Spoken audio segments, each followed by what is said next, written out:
오늘 우리가 읽는 말씀 예레미야서 36장입니다. 이 36장의 내용은 또 시기적으로 좀 거슬러 올라가게 되는데 언제 있었던 일을 기록하냐면 여호야김 제4년 제5년에 있었던 일을 우리에게 알려줍니다.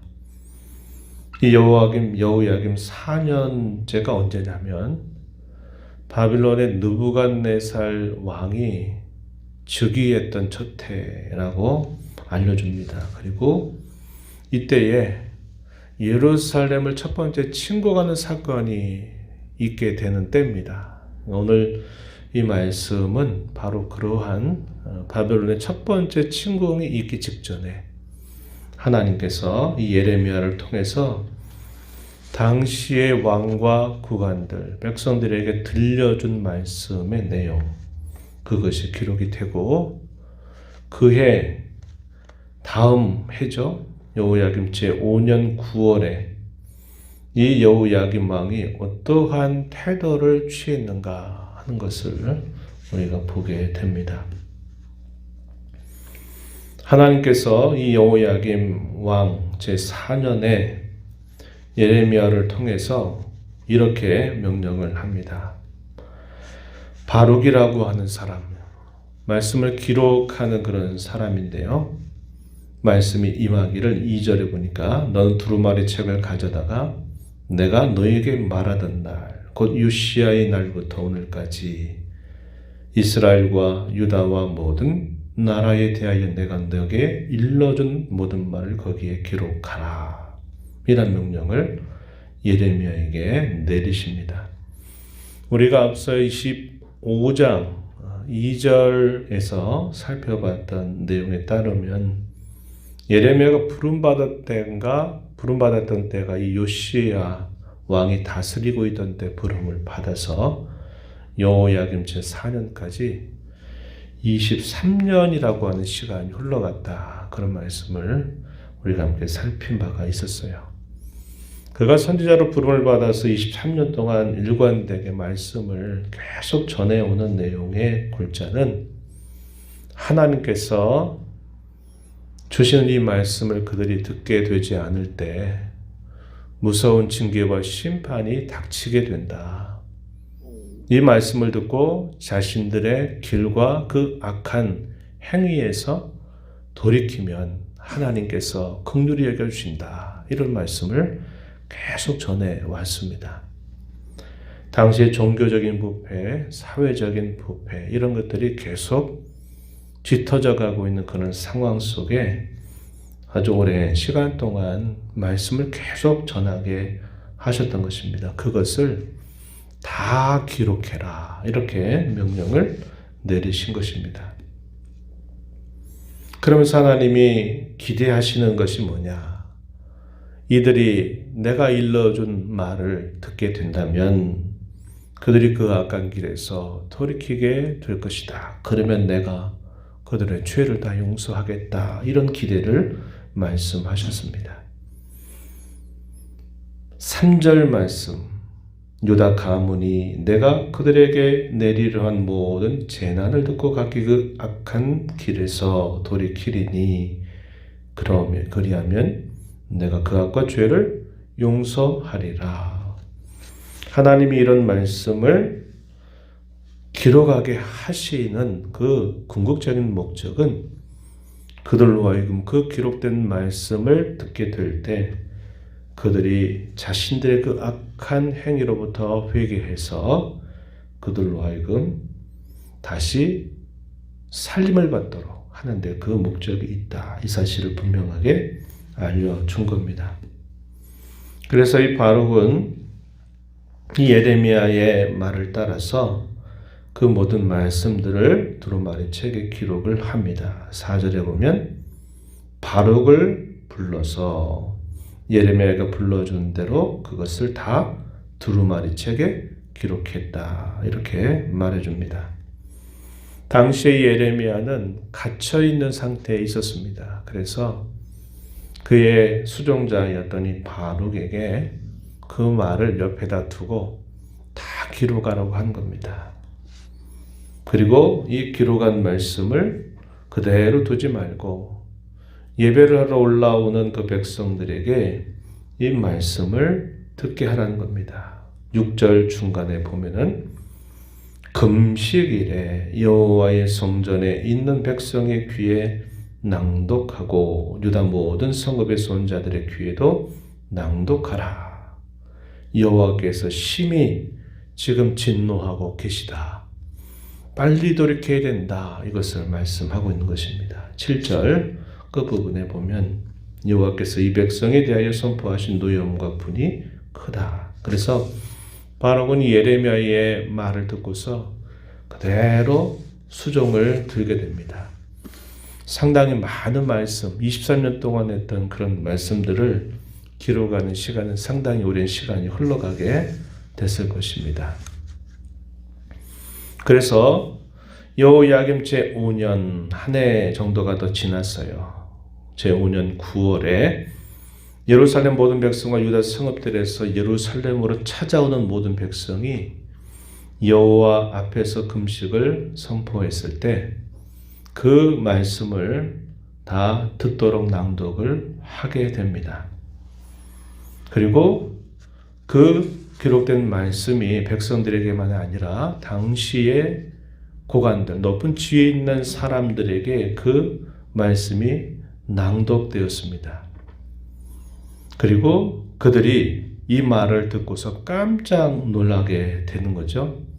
그리고서 이 말을 우리가 왕께 알아야 된다. 이렇게 말한 겁니다. 왜냐하면 그 말씀이 이 말씀을 듣지 않게 될 때 무서운 하나님의 징계와 심판이 닥치게 된다고 하니 우리 왕이 이 말씀을 듣고서 그 말씀에 대하여 반응하기를 기대하는 뜻이 있었기 때문에 그러합니다. 그래서 13절에 보면은 미가야가 바룩의 백성의 귀에 책을 낭독할 때 들은 모든 말을 그들에게 전했다. 그랬더니 모든 고관이 여후디를 바룩에게 보내서 말합니다. 14절 중간에 보면 너는 백성의 귀에 낭독한 두루마리를 손에 가지고 와라. 그래서 그것을 고관들에게 낭독을 하게 되고 그 말을 들었을 때 그들이 어떻게 반응하냐면 16절 말씀에 보니까 이렇게 말합니다. 그들이 그 모든 말씀을 듣고 놀라서 서로 보며 바룩에게 이르되 우리가 이 모든 말을 왕에게 아뢰을 것이다. 이렇게 말합니다. 그리고 그 말을 하면서 예레미야와 또 이 말씀을 기록한 바룩을 숨겨주게 됩니다. 혹여나 왕이 이 말을 듣고 또 오히려 그 말을 듣고도 분을 내서 이 예레미야와 바룩을 죽일 수 있겠다 이런 생각을 하고서 너희는 숨어라. 그리고 숨은 곳을 알려주지 말라고 이야기합니다.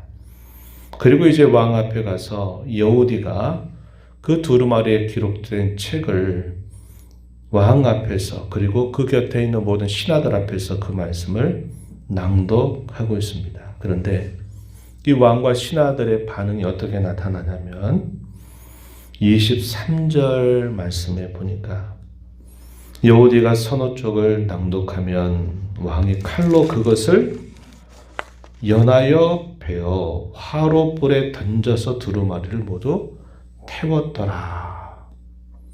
읽게 합니다. 읽게 하니까 어느 정도를 읽고 나면 됐다. 잠깐 쉬어라. 그리고서는 읽었던 그 부분을 칼로 딱 잘라내서 그 잘라낸 두루마리 그 부분을 불에 태워버리는 거예요. 아주 하나님 앞에 대적하는 행위를 하는 것이죠. 하나님께서 선지자를 통해서 주셨던 그 말씀을 다 기록을 하고 있는 그 두루마리 읽으라고 해놓고 읽으면 어느 정도 된 다음에 잘라서 불에 태워버리는 일은 하나님의 말씀에 대한 아주 완악한 태도를 이 왕이 보이고 있는 것이고 그 곁에 있는 신하들의 반응 또한 그런 말씀이 두려운 말씀으로 들려지는 게 아니라 그 말씀을 아주 멸시하는 태도를 갖게 된 겁니다. 24절 말씀에 보면 왕과 그의 신하들이 이 모든 말을 듣고도 두려워하거나 자기들의 옷을 찢지 아니하였다. 그 곁에 있는 다른 신하들, 이 두루마리 책을 왕에게 읽혀드려야 된다라고 말했더니 신하들은 제발 그렇게 하지 말라라고 왕에게 간청을 하지만 이 왕은 그들의 말을 듣지 않습니다. 그리고 도리어 그 말을 전하는 예레미야와 이 바룩을 잡아오라 하는 그런 명령을 내리게 되지만 여호와 하나님께서 그들을 숨겨서 이 왕 앞에 나타나지 않도록, 잡히지 않도록 하나님이 그를 보호하시게 돼요. 그리고 나서 또 하나님께서 뭐라고 말씀하냐면 다 불로 태워버렸던 그 말씀이 사라졌잖아요. 근데 또다시 하나님이 예레미야에게 다시 이 모든 말을 너는 기록해라 하는 명령이 다시 내려지게 됩니다. 28절에 보면 너는 다른 두루마리를 가지고 불사른 첫 두루마리의 모든 말을 기록해라. 그러면서 요다 왕 여호야김에게 임하게 될 심판 내용이 선언되는데 이 내용이 30절 31절에 소개됩니다. 다윗의 왕이 앉을 자가 없게 될 것이고 그의 시체는 버림을 당해서 낮에는 더위에 밤에는 추위를 당하게 될 것이고 그와 그 자손과 신하들은 그들의 죄악으로 말미암아 벌을 받게 될 것이다. 이렇게 말하면서 이 말씀에 대하여 매우 노골적인 적대 행위를 하였던 이 여호야김과 그의 자손 또 그의 신하들에게 하나님의 무서운 심판이 임하게 될 것이 선언되고 있다 하는 겁니다. 하나님의 말씀을 기록해 주신 목적이 뭘까요? 그들로 하여금 그 기록된 말씀을 한 번 듣고 지나쳐 버리지 말고 그 말씀이 선명한 것을 계속 듣고 깨달으라고 하는 거죠. 그리고 더 나아가서는 그 깨달은 말씀을 따라서 고칠 것을 고치고 힘쓸 것을 힘쓰라 하시는 분명한 목적이 있어요. 그래서 그 결과로 그들이 결국은 살 길, 생명의 길, 잘못된 길에서 돌이켜서 하나님의 은혜를 받는 길을 따라 살라고 그 말씀을 그들에게 들려주고 그것을 기록해서 하는 그런 목적이 분명히 있는데 당시에 신하들, 그 먼저 말씀을 들었던 그런 신하들은 그 말씀을 듣고 두려움을 느꼈어요. 안 되겠다. 이거 우리만 들을 말씀이 아니라 왕에게 들려줘야 된다. 이렇게 여기고서는 왕과 그 곁에 있는 신하들에게 이 말씀을 들려주는데 이 왕과 그 곁에 있는 신하들은 노골적으로 이 말씀을 멸시하게 됩니다. 말씀을 태워버리면 그 말씀이 사라질까요? 그렇지 않죠. 그 말씀 속에 기록되고 있는 무서운 심판은 여전히 살아있어요. 그래서 비록 그들이 그 말씀을 태워버리니까 그것이 이제 다 끝났다, 사라졌다 생각할지 모르지만 그 말씀에서 경고하고 있는 그런 무서운 심판의 내용이 이 완악하게 대적하는 여호야김과 그의 신하들에게 그대로 그 심판의 내용이 임하게 된다는 겁니다. 하나님의 말씀이 갖는 성격이 그러해요. 하나님이 하신 말씀은 반드시 이루어지고 성취가 되는데 그 말씀에 대하여 내가 가리고 듣지 않고 그 말씀을 멸시한다 그러면 그 말씀의 내용이 내게서 사라져버리는 게 아니라 그 말씀은 여전히 말씀하고 있는 대로 이루어지게 된다 하는 것을 우리는 보게 되는 것입니다. 그래서 말씀은 그들이 태워서 없애버렸지만 그 말씀이 실제적으로 경고하고 있는 그 내용은 그대로 이루어지게 되는 일을 통해서 이 여호야김은 비참하게 최후를 맞게 되는 일을 우리가 기억하게 된다 하는 겁니다. 하나님의 말씀에 대하여 우리가 가져야 될 태도가 그와 같습니다. 듣기 싫다고 그래서 그것을 내가 안 듣겠다고 그 자리를 피하거나 듣기 싫다고 그래서 그 말씀을 덮어버리고 내가 안 듣는다 그러면 그 말씀이 나와 상관없는 게 아니라 그 말씀이 약속하고 있는 복이나 그 말씀이 때로 우리에게 어떤 진노를 말하는 그 말씀이나 그 내용은 그대로 이루어지게 돼 있다 이 말이죠. 그래서 우리 하나님을 섬기는 우리 모든 성도들은 하나님의 말씀을 가지고서 그 말씀에 대하여 적대적인 행위를 나타내는 것을 두려워해야 되고, 그 말씀이 어떻게 말씀하시는지 말씀을 통해서 듣고 고칠 것은 고치는 것이고, 하고 있는 일에 대해서 힘을 내라 격려하시는 말씀에 대해서는 좀 더 힘을 내서 그 말씀을 따라 살아가는 것이 우리에게 요구되는 매우 중요한 신앙 자세임을 배우게 됩니다. 오늘도 이 말씀을 잘 듣고 알아듣고 또 그 말씀에 따라 순종하는 자로 살아가는 저와 여러분 모두가 되기를 진심으로 바랍니다. 하나님 아버지, 이 새벽 시간에도 저에게 귀한 은혜를 베풀어 주셔서 아버지 앞에 저희들의 걸음을 인도하시고 오늘도 저희에게 앞서 행하시면서 들려주시는 말씀을 듣게 하심을 감사합니다. 그 옛날 심판이 있기 직전에 하나님께서 예레미야를 통하여 그 모든 말씀을 기록해서 기록된 말씀을 다 낭독하게 하심으로 그들이 돌이켜서 살 길, 생명의 길로 그들이 새롭게 되기를 기대하시는 하나님의 마음과 다르게 당시의 왕과 신하들은 그 말씀을 불에 태우는 적대적 일을 하면서 그 말씀을 가려버리려고 애를 썼지만 하나님의 말씀은 여전히 살아서 역사하기에 그 말씀이 선언하고 있는 대로 그대로 이루어지게 되는 모습을 저희가 살펴봅니다.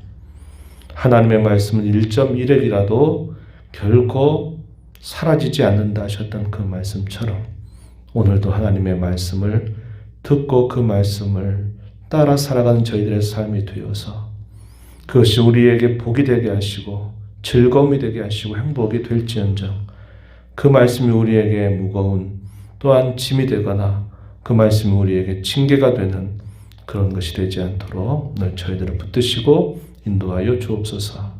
은혜의 보호자 앞에 나와서 아버지 은혜를 구하는 모든 심령들의 간구를 귀 기울여 주시고 응답해 주시기를 바라며 예수님 이름으로 기도하옵나이다. 아멘.